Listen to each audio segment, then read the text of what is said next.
Hey everyone, RogueGold here, coming in with the double upload because we just got the patch notes for PTS Phase 2 of the Division 2's upcoming TU16 update. Now this was something that we were hoping we were getting today, but we did not know for certain, but now we have them, so I'm very pleased by that. Just a reminder, I will be streaming the PTS when it goes live tomorrow morning, that is Friday, September 2nd, but until now, we now have the patch notes for what to expect in the second phase of the PTS, so without further ado, let's take a look at the changes coming our way. Alright, so I've only had a chance to glance over these before I started recording, and there is definitely some interesting stuff in here, some things that I think people will be pleased but also pretty displeased by, so we'll see how that goes. There's also some additional gear set reworks which I'm really excited for, not the ones I was anticipating, but there are indeed some in there, so let's just get into it. Phase 2 of the Season 10 PTS. Here we go. Patch notes. The preload is now available if you want to go on the PC client of Ubisoft Connect. You can now download that. And again, it launches approximately 1300 CEST, as you can see right there. All right, let's get into it. For the gear, the new brand set has been had a name change from Arquebus Brazos to Brazos da Arquebus. Changed the 3-piece bonus from receiving 20% ammo capacity to 20% magazine size, which is a very, very interesting one. I'm actually really pleased by that. I mean, it didn't. Some people were pretty upset by the fact that it had ammo capacity. I didn't really care, but magazine size is something that's a lot more valuable, in my opinion, and something that we have a lot less of in the game to spec into. Pretty much, I think True Patriot is the only one that really gives it to you. So the fact that it is now a bonus coming to a brand set is really interesting, and I'm excited to play around with that. Talent name change from Perfected Overclock to Perfect Overclock, and they buffed it, which it now gives allies within 15 meters radius of a player's deployed skill 30% reload speed and reduces their active cooldowns by 0.6 seconds each second. I don't recall what the old one was, so I assume that's a little bit higher. Don't know how much it's really going to be used still, but that's nice that they're buffing it. They added a new brand logo as well. Here we go. This is the one that has been a high point of controversy lately, and that was the new Picaro's holster named item for the new brand. So here's the change that they made from PTS Phase 1. They removed the 20% weapon damage bonus from the attributes. Instead, Picaro's holster will now provide a 20% weapon damage perfected core attribute and roll normally 2 random attributes. So there you have it. Some people are going to be quite upset by that, I'm sure. I was excited for it. I didn't think it was going to be terribly imbalanced because you couldn't roll an additional weapon damage roll, but it was going to allow you to get something like an armor roll plus a 20% weapon damage roll, which in PvP would have been quite strong, would have made it pretty mandatory. So I'm not too invested either way, but it is now going to give you a 20% weapon damage core attribute roll, which is still pretty strong. And I still think it's going to be very viable for hybrids, so I'm excited to use it, but that is the change they made to Picaro's holster. Moving on to the Umbra Initiative gear set. This is one that I was really interested to see what they might do to it, and so let's see what they have done. From the Shadow talent, based on our tests and player feedback, we concluded that the offensive bonus provided with the Umbra Initiative gear set wears out too fast for it to feel meaningful. To address this, we have decided to reduce the stack attribution. While out of cover, agents lose 2 stack instead of 4 per second, and 1 stack if sprinting instead of 2. So I think that's a pretty solid change. It wasn't really the part of the gear set that I felt was underwhelming. I felt the part that was underwhelming was the stack building and the transition between out of cover and into cover gameplay, but let's see what they did for the other one. For the Into the Light talent, we decided to boost the healing bonus provided. It now grants 0.8 instead of 0.5 when consumed. That's a decent change. I think that part of it will definitely be more fulfilling because it did feel a bit weak in the healing before. Still not sure if I think that's going to be super viable. We'll try it out, of course, tomorrow on PTS Phase 2, but decent changes. Excited to try around to mess around with that, and we'll see how it goes. They also added the in-game models for the gear set on female body types. Gear rebalancing, here we go. Not only have they changed ongoing directive, which we knew was happening during PTS Phase 1, but they have now introduced new changes for Striker's battle gear. Not one that I thought was coming, but some people did call that, so, good on you. Ongoing directive, they fixed a bug where hollow point ammo was not giving the bonus damage to party members. That's good because it's now kind of a group-wide set if you saw the changes they made during PTS Phase 1. Here we go for Striker. I haven't really read through this. I just saw that it was on here.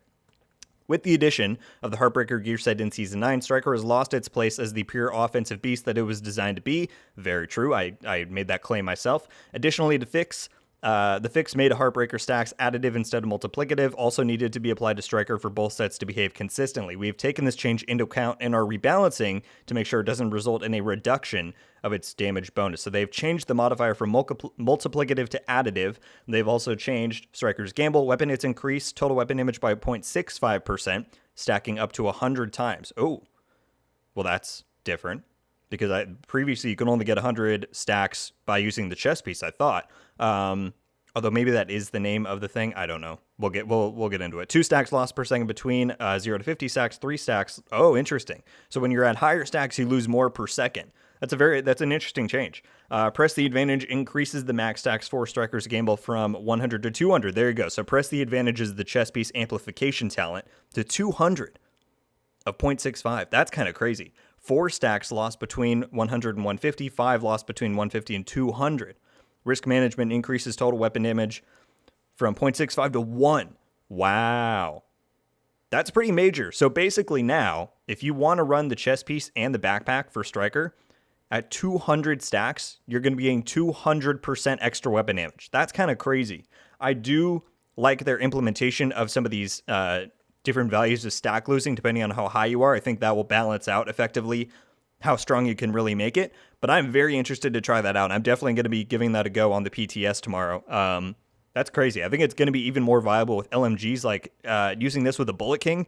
That'd be kind of crazy. So very interesting changes to Striker's Battle Gear. I'm glad that they addressed the issue between it and Heartbreaker, because that was very much part of my feedback on Heartbreaker back during, TU15 was like, why would I ever use Striker when Heartbreaker is so strong? So I'm glad they've addressed this. You can now get more damage with Striker than you can Heartbreaker.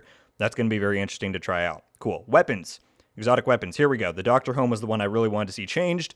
We're happy with the fantasy and exotic mechanic of this weapon, but we agree that it needs a bit of a kick to become a truly viable or valuable alternative to the other weapons the Division 2 has to offer. Okay, so the singular change they've made is to increase the RPM from 200 to 350. That's an interesting change. I don't know if I think that's really the direction I would have gone. I still think that kit should be like 20 or 25% armor instead of 15, and I suppose the reason I say that is because I had planned to use the gun as more of a secondary than a primary. So the RPM increase doesn't really do much for me, but that is going to make it more viable regardless of how you use it. So that'll be interesting to play around with.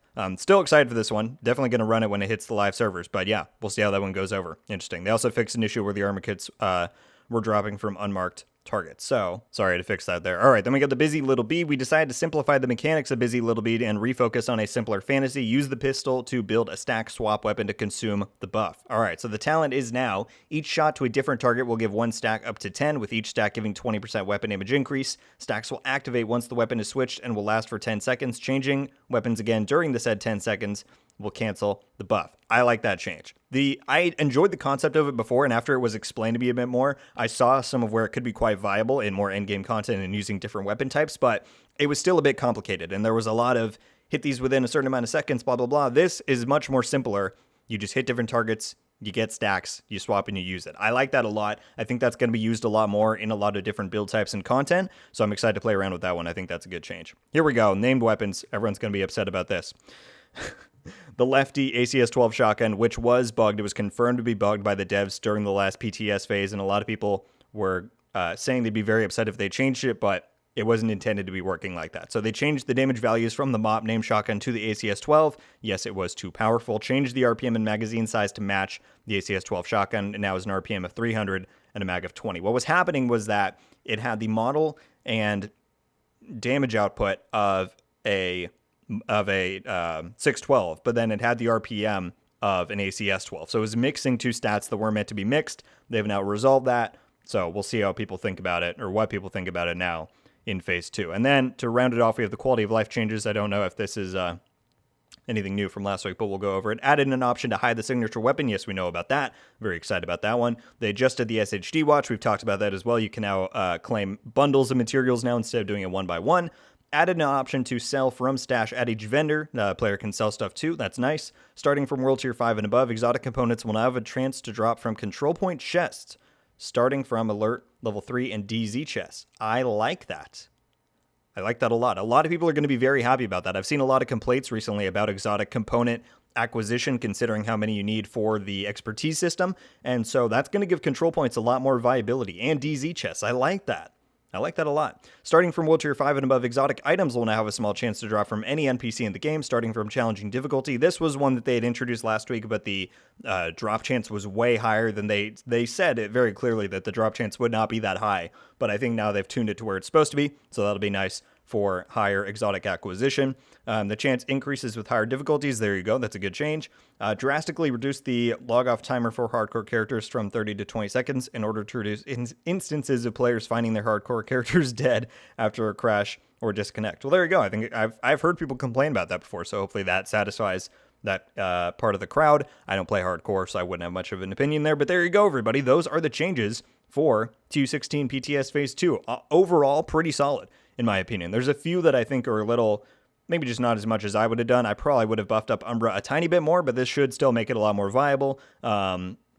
People are going to have some opinions on Picaro, so I'm interested to hear that. I think the new brand set sounds really strong, or at least the new bonus to have the magazine size. Strikers is very interesting. Probably would have done more to Dr. Home, but excited to try out the 350 RPM. A lot of positive stuff, so I'm very curious to hear all of your thoughts about all these changes. Thank you all so much for watching. Leave a like if you enjoyed this video, and be sure to subscribe with notifications on so you can be updated every time I upload. Let me know your thoughts about these changes coming our way in PTS Phase 2 for TU16. What do you think about some of the buffs and nerfs that we have seen take place during this PTS phase? What do you think about Striker receiving a rework? Considering it had been reworked in TU14, I was like, I don't think they'll really touch that one that soon. They'll probably go in another direction, but nope. We get a second rework now for Striker. This one's a bit more of just a buff than a rework, although it does pretty substantially changed the functionality. So let me know your thoughts about that, about any of the exotic stuff, anything. I'd be happy to hear your thoughts and read through them all in the comments down below. Once again, I will be live with PTS Phase 2 tomorrow morning on Friday, September 2nd, so be sure to tune in. I'd be happy to have you and have you watch through